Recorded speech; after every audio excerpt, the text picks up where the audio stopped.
Hi everyone, welcome back. This Shabbos is the fourth of the special Shabbosim before Pesach. Of course, the first one was Shkolim, then was Zachar, which was before Purim, then Para, which was last week, and this one, Shabbos HaChodesh, in which we read the special Mafter, HaChodesh Hazel Lachem, Rosh Chodeshim, that this month shall be for you the beginning of all months.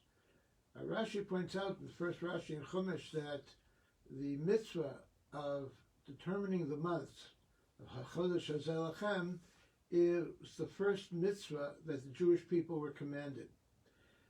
Even though you might think, well, there were mitzvahs before that, Shabbos, Bris Milah, etc. But Rashi says actually to the Jewish people as a whole, HaChodesh Hazel Lachem was the first of all the mitzvahs. And why is that? Why is it so significant?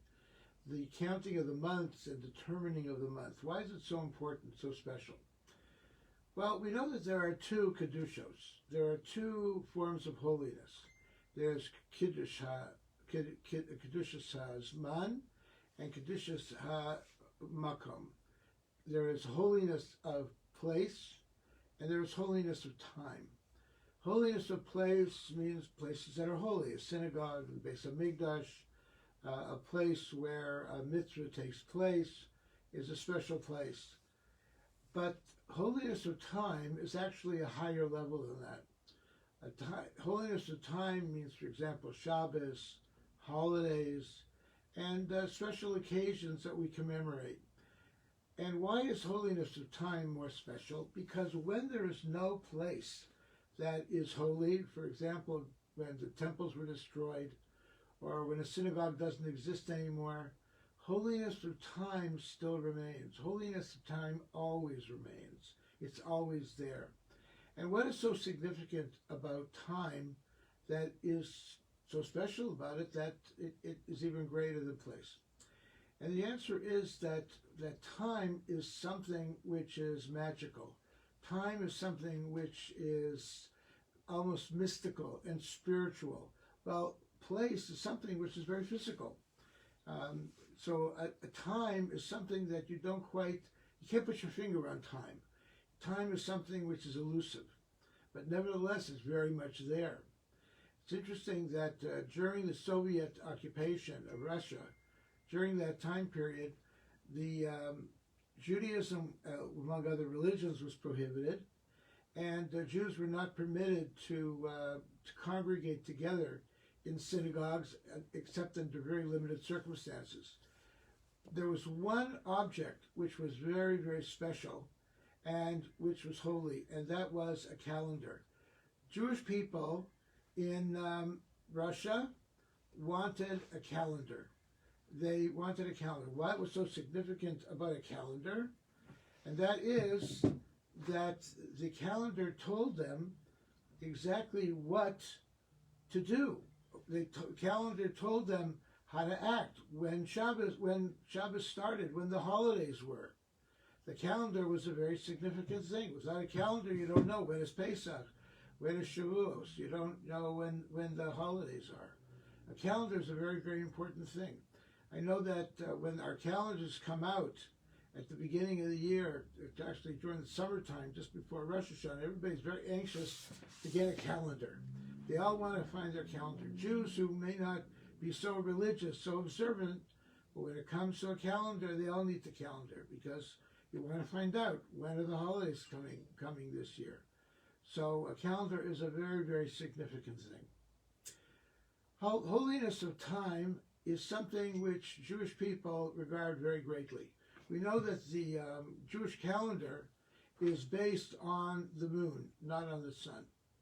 And the moon goes in cycles. It goes in cycles. There's the moon expands, waxes, as they say, and the moon wanes. It gets lesser. And we've talked about before the idea that when the moon is on the increase, on the rise, this is an auspicious time for Jewish people because Jewish people are compared to the moon. So therefore we like to do weddings at the beginning of the month, do certain celebrations at the beginning of the month, and towards the end of the month, less so. it's not as important. So the end of a month is not as significant because the moon is going down. This sort of represents the fortunes of the Jewish people are more down towards the end of the month as well. So the idea of HaChodesh Hazeh Lechem, the idea of sanctifying time, is a very, very important part of Jewish tradition. And the Rabbi explains that especially among all the months of the year, the month that was given the mitzvah of Chodesh Hazeh Lechem was the month of Nisan, the month in which Passover takes place. The month of Nisan, we are told in Zohar, was received 10 crowns, that every single day in Nisan was very auspicious and very special. Of course, the holiday of Passover takes place during the month of Nisan. So it's a very special, very auspicious month. But it can be also said that every single day of every single month is auspicious. Every single day. God has created the world in such a way that the holiness of every day is special. We have certain things we need to accomplish every single day of the year. And and of course, each day has within it 10 crowns, as they say, 10 special aspects of the month that are very, very special. And each day has that as well. So the lesson that we can learn from all of this is, especially in the Shabbos HaChodesh, is that the qualities enumerated about this day are very unique and very special. Let's take a look inside of them. In the chapter of HaChodesh, we find two themes. First, that this month, namely the month of Nisan, should be the chief month for the year. As a matter of fact, the months of the year, as we know them today, are really not mentioned in the Torah. We don't find anywhere a reference to Tishrei, Cheshvan, Kislev, or Tammuz, or Av, or any of the other months. In fact, most of the months are all of Babylonian origin. The names of the months are of Babylonian origin. The months in the Torah are called more by a number. The first month, the second month, or in the case of Nisan, Chodesh HaAviv, the spring month, the time of the springtime. But the month of Nisan is really not mentioned there at all.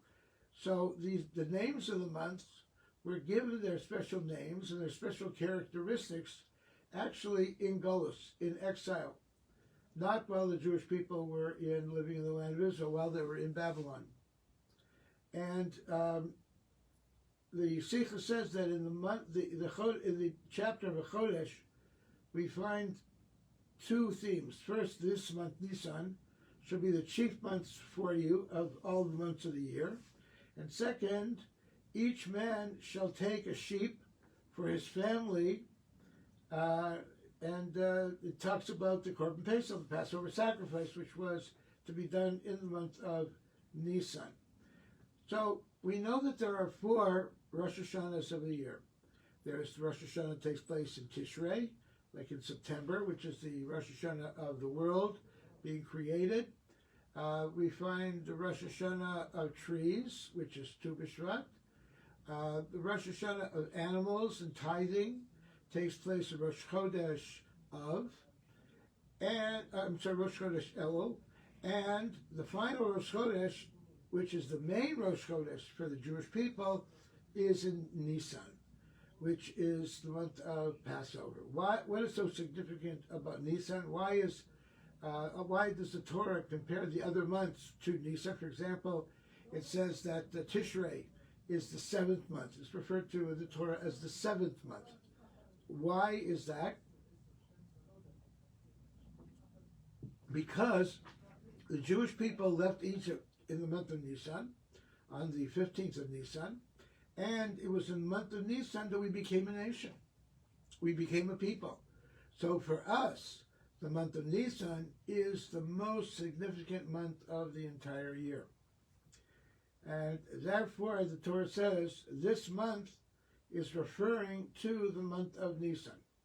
When God chose the world, he appointed the new moons, and years later, when he chose Yaakov and his sons, he appointed for them the new moon of redemption, in which Israel, the Jewish people, was redeemed from Egypt, and this was preordained during the times of Yaakov and his sons, in which they are destined to be redeemed again. And we are told that just as the Jewish people were redeemed in the month of Nisan, according to the Midrash, so they are destined to be redeemed once again when Mashiach comes in the month of Nisan. The month of Nisan is an extremely auspicious month for redemption to take place. And this is connected to the idea of freedom, which took place also during the month of Nisan. And Rosh Chodesh tells us that the true existence of the Jew is redemption and freedom. That's what Rosh Chodesh is really all about. For from the time when God chose Yaakov his children, he already chose and set the month of redemption. So the month of redemption, the month of Nisan, was actually chosen from before the Jewish people were even in Egypt. And the month was designated while they were in fact still slaves. It was destined to be this way. It's a very auspicious month.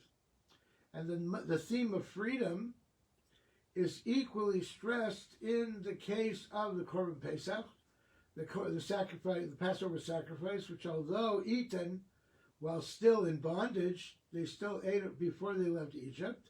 Nevertheless, it incorporates all the aspects of freedom.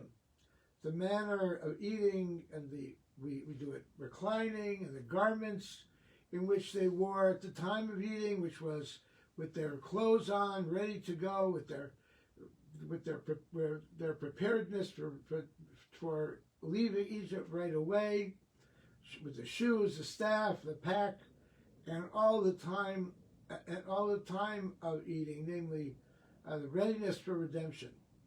This teaches us that in every place, at every time, a Jew must always be in a state of redemption, freedom. And even though we are still servants of Achashverosh, so to speak, Megillah, the true existence of a Jew, Yaakov and his sons, is redemption. And this is connected with the idea of Nisan, which is connected with the idea of HACHODESH Hashem. So therefore, the idea of the counting of the months from Nisan is connected with Mashiach, connected with the idea of the going out of Egypt, and the future redemption as well. Therefore, Shabbos HaChodesh is the Shabbos, is the parsha which we read shortly before Pesach. This Shabbos we'll be reading Shabbos HaChodesh, and the following Shabbos is Shabbos HaGadol, and then is Pesach. So the specialness of the Shabbos cannot be underestimated. Even though we are still in exile, we are still far away from Mashiach, far away from Eretz Yisrael, but nevertheless, when we read the Parsha of the Chodesh, it instills in us a sense of freedom. And this is the idea of holiness of time. The time is something which is elusive. Time is something which is higher than the physical world and higher than space. It is higher than any of that. So when a Jew observes mitzvahs associated with time, mitzvahs aseh shehazman grama, positive commandments which are time determined, they have within them a special quality. And what are those mitzvahs which are time determined? And those are, for example, to pray Shachris Mincha Ma'ariv at the right times, to put on tefillin only during the daytime, to say the Shema and the Shemona Esrei in the proper times, and so on. Many mitzvahs which are associated with time, Tevet Shlul ben Esrog during the daytime, Shofar, for example. And we know that when it comes to mitzvahs associated with time, men are obligated in it, but women are patur. Women are exempt. Mitzvahs aseh shehazman grama, nashim paturos, as they say. Positive commandments which are time determined, Women are exempt from these mitzvahs. Interestingly, why? Why shouldn't they also hear the shofar on Rosh Hashanah, make the blessing on the lulav and esrog? Shouldn't they also daven at the correct times? And the answer is yes, they should, but they are not obligated to. Women have inside of them a higher level of time awareness than men do. Unlike men, women have an innate physical clock inside of them called their menstrual cycle. And their menstrual cycle teaches them the holiness of time. They know when the time comes, the time comes. I remember when I was shortly before I got married, we needed to set a time for the wedding when my wife would be able to go to the mikveh. My future wife would be able to go to the mikveh. And I remember as a yeshiva boy thinking, I have no idea what they are talking about. I never in my life considered that for anything. Women consider that all the time. They think before they're going to go on a vacation, are they going to have their period? It could ruin their vacation. Or when are they going to get married? Or all kinds of things dealing with that particular aspect of their life. It's an integral part of who they are. They're always cognizant of time, of when it's going to happen. Men, on the other hand, have no idea about that. We do not have any internal clock like women do. And therefore, men need an external reminder of the holiness of time. And therefore, the Torah comes along and tells us, you should put on tefillin in the morning and say Shema in the morning and daven mincha before it gets dark and Maariv the whole night, ideally the early part of the night, and shofar blowing during the daytime, and all kinds of things. So men need a inner reminder of the holiness of time because they don't have it physically. Women are on a higher spiritual level, and the holiness of time, the sanctity of time, is actually built inside of their bodies so that they're always aware of it, unlike men. It's an incredible thing if you think about it. Therefore, women are the ones who go to the mikveh. Women are the ones who carefully calculate when their times are up, that they should go to the mikveh, and men should go along with it. So women are always aware of this thing. Men, not so much so. He says here, this feeling must permeate all of our day-to-day activities, so that even when a Jew eats, you see the power of freedom and the power of time. You know, it's interesting that we do so many things in the world according to time. We eat dinner at a certain time. We say, when is lunchtime? When is dinner time? When is bedtime? Children are especially aware of these times because their parents remind them of it. And parents have to remind their children of when these particular times are as well. So time is something which we live with and something that we have to remind our children about as well. Let us contemplate just for a moment the necessary details enumerated in the Torah for eating the Passover sacrifice. The Passover sacrifice had to be eaten on the eve of Passover, just before. It has to be sacrificed. It had to be roasted before dark, and then it was eaten as part of the Seder. It's interesting that, you know, when it comes to preparations for Passover, we go crazy. And especially the busiest time of preparing for Passover and the Seder is on the eve of Pesach, the 14th day of Nisan. This year it's going to be much easier because it'll be on Shabbos. So there's a lot less preparation. Preparation we do will be on Friday, Thursday, and Friday. But nevertheless, usually the preparations are on the eve of Pesach. Can you imagine what it must have been like in temple times when they had so many things that they needed to do in their house and prepare in their house, but at the same time, they needed to get the Passover sacrifice ready and to prepare it, to roast it, and to get it ready as well, in addition to all the other things that they had to do.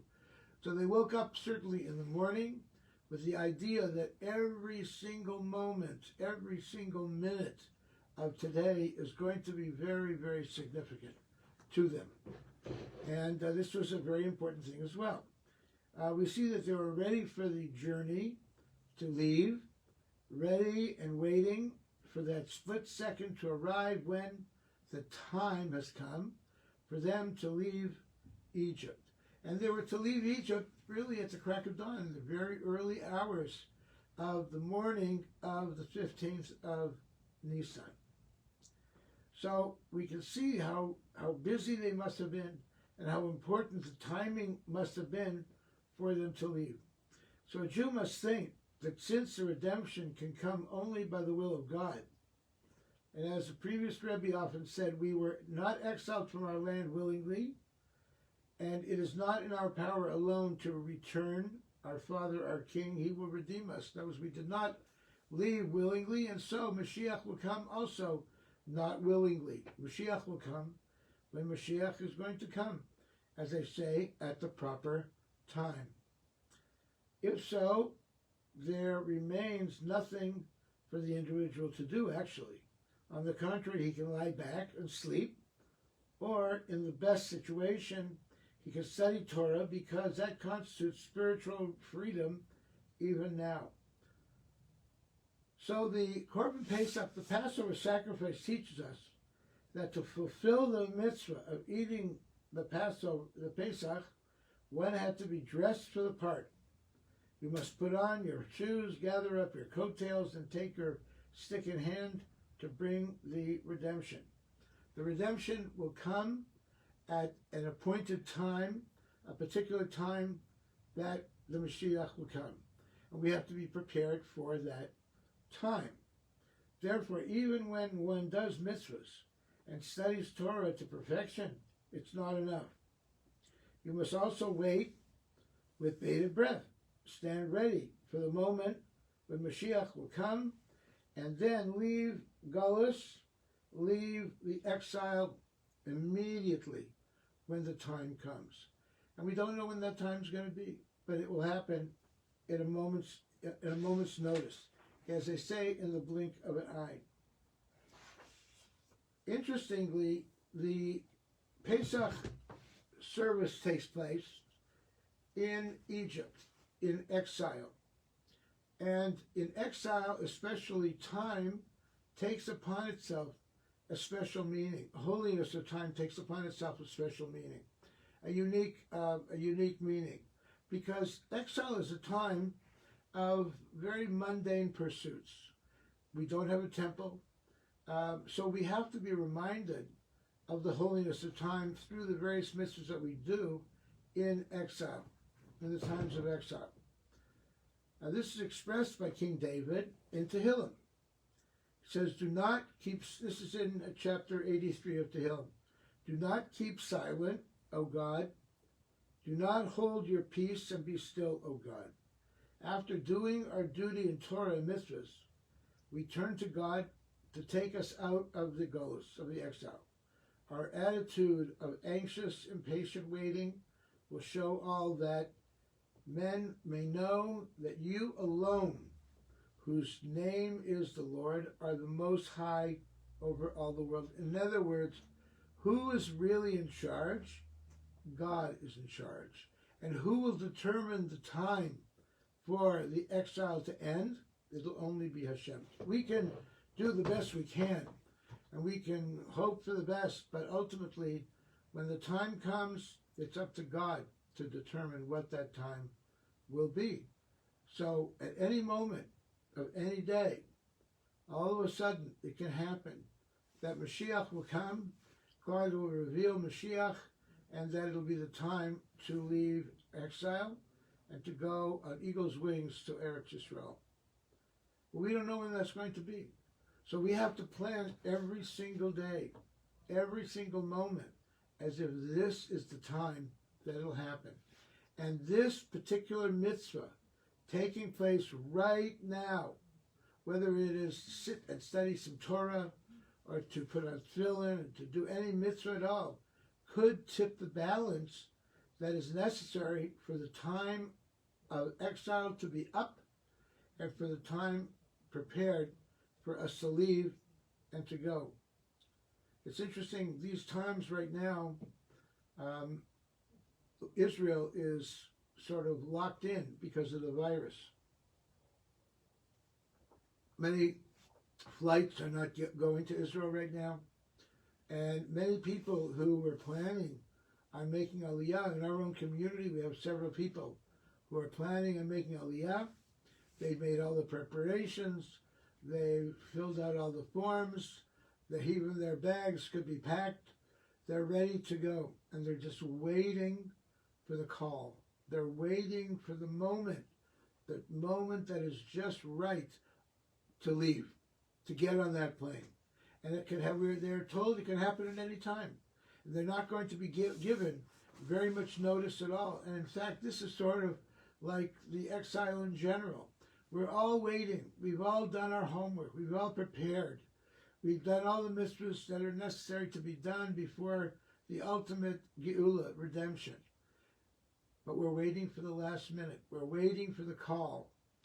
Ultimately, the last call before Hashem tells us, okay, everybody, this is it. Move, go. Take an Uber and go to the airport. You're ready to go and ready to leave at this very moment. Well, we don't know when that's going to be. That's the problem. It could happen at any time. And he says here, this lesson can be applied all year round in action. The Zohar says, the Holy One, blessed be He, looked into the Torah and created the world. People must fulfill the Torah, and in that way they sustain the world. And by fulfilling the Torah, we will be prepared and be ready for Mashiach to come. This includes the whole world, not just our little corner of it, as well as a person. The Rambam, of course, expresses the individual Jew's relationship and responsibilities to the world at large.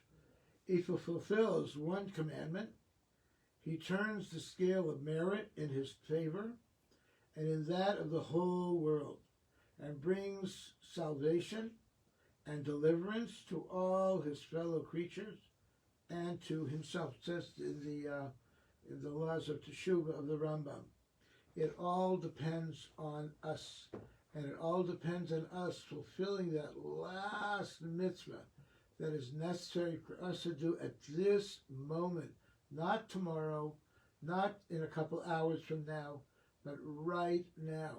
We wake up in the morning.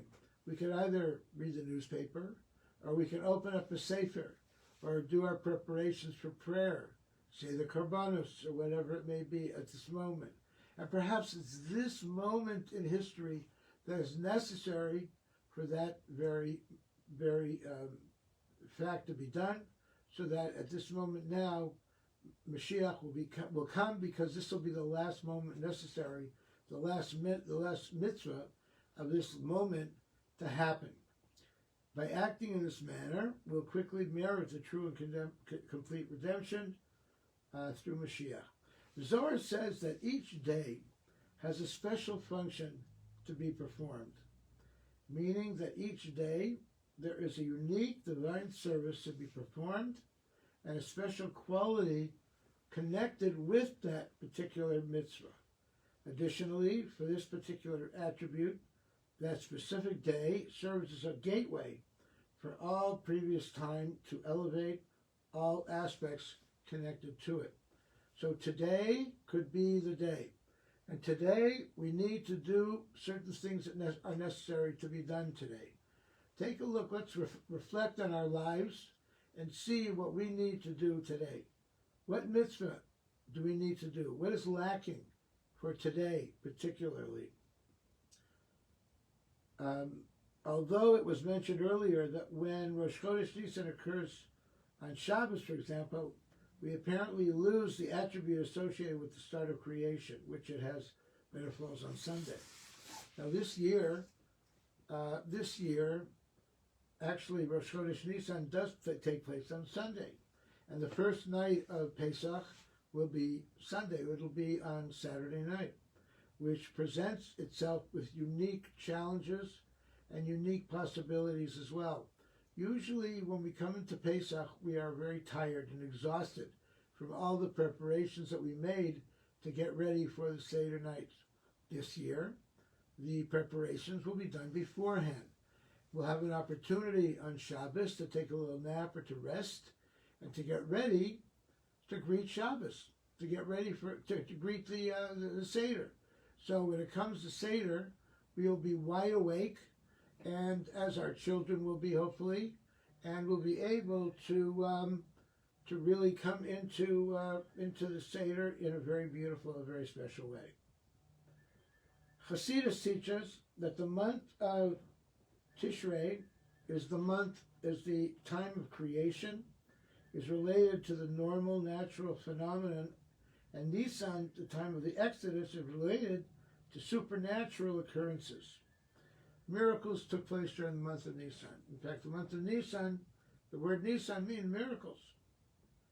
All the miracles that took place during the Pesach, the 10 plagues, etc. Furthermore, supernatural occurrences represent a loftier realm of activity than natural phenomenon, even when the natural event involves creation, even when it's creation, something from nothing. So the miracles of Nisan is a month of miracles. We believe the Mashiach is supposed to be born during the month of Nisan. The quality of Sunday, which is this year we observe Pesach on Sunday, which embodies the initiation of creation, the beginning of the week, nevertheless also includes the implication and conference of order and limitation as part of the creation process. The quality of Shabbos is the transcendence of the restrictions of nature, similar to like the Exodus from Egypt, loftier than created matter from nothing. So the miracles of Nisan are actually on a higher level than the creation of the world, a greater level, a higher level. And the goal of the Exodus is to serve God on this mountain. It follows that the Exodus is connected to Torah, which is also associated with Shabbos. As the Gemara says, all agree the Torah was given on Shabbos. So it's a very unique time that the month of Nisan is a time of miracles, a remarkable time that we have the opportunity to do incredible things. And we see so many amazing things happen during the month of Nisan. Amazing things. Families that are far away from each other will very often come together. People are making arrangements, I know in our household we are, for all of our children who live far away to come back to us and to spend the holidays together with us for Pesach. And this itself is a miracle that everyone is able to do. So we'd like to hope for everyone that the miraculousness of this time period, the uniqueness of this time period, should be understood and be seen, and we should take the very special qualities of the holiness of time during this time period and elevate them and raise them out and reveal the sparks of holiness found in each mitzvah that we do. And certainly during the month of Nisan, there are many, many mitzvot that we do in preparation for giving the Torah on Sinai during the month of Sivan. So I'd like to wish you all a very happy Pesach, and if you need any